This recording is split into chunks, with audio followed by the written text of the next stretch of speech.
Hello children, as in my previous video I have shared a display model of a structure of a flower, but as you all know that visualizing something in real makes the concept more clear and effective. So today in this video I'll be sharing with you few real flowers, hibiscus flowers of different colors, as you can see,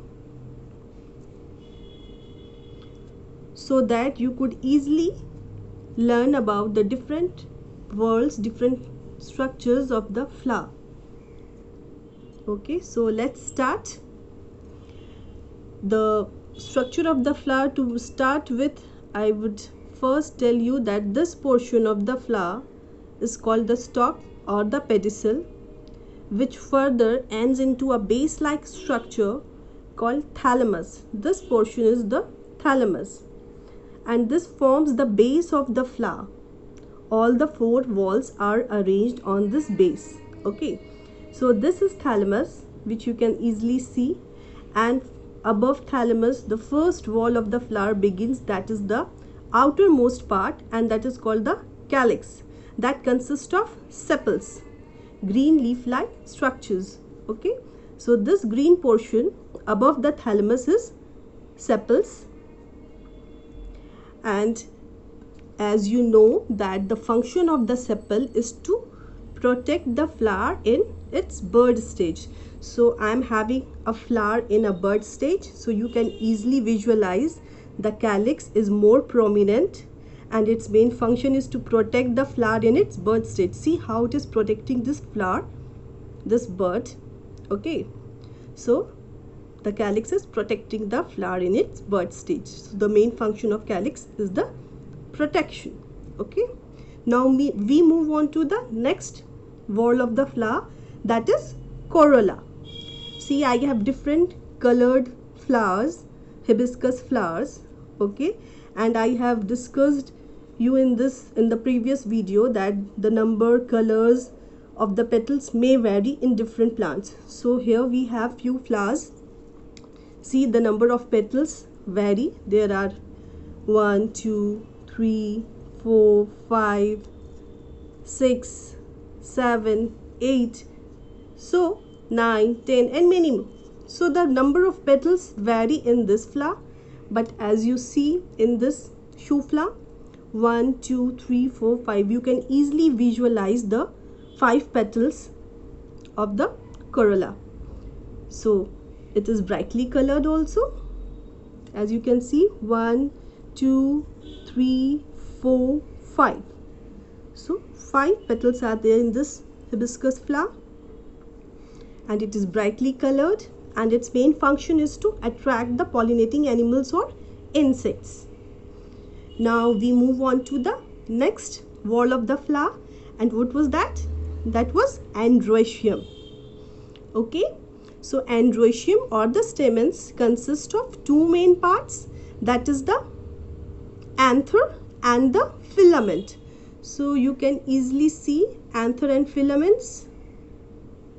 Okay, in this flower also you can see those bilobed structures, powdery structures that contains pollens. Okay, these are anthers attached to a stalk-like structure, and that is called filament.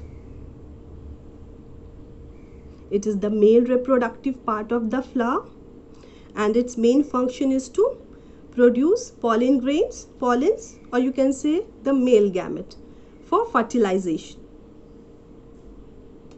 These are pollens. Now we move on to the next innermost wall of the flower, that is gynoecium. And individual of gynoecium is called carpels.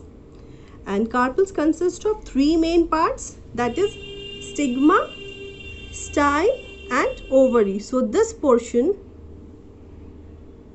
is the base-like structure is called stigma. This is a style, and further if I dissect this flower,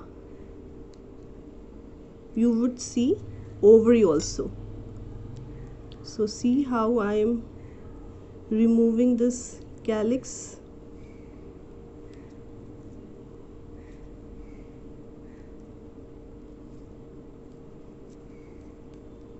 Okay, so calyx is here.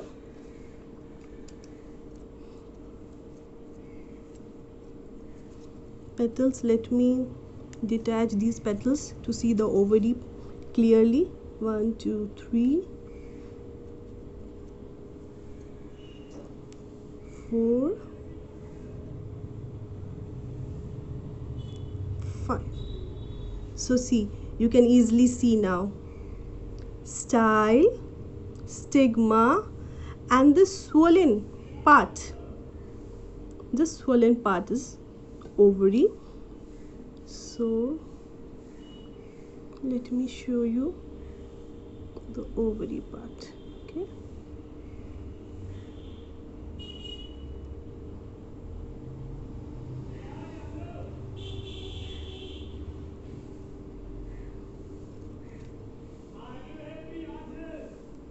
see,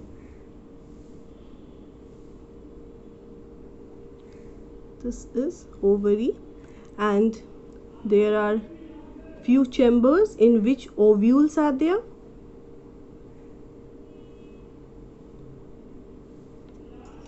Which further turns into seeds that makes the fruit. So now I think the concept of structure of flower is more clear to all of you. So you can see, let me show you properly. These are calyx, these are petals,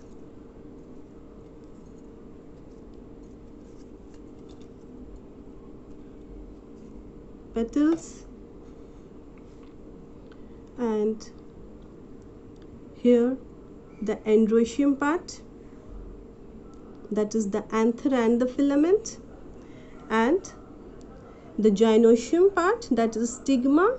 This tubular structure is called style, and further ends into a swollen part, that is ovary, that bears ovules. So I hope now you better understand the structure of flower. If you like this video, please like, share and subscribe, and I'll be sharing more such videos, educational videos, for your betterment. So till then, bye bye.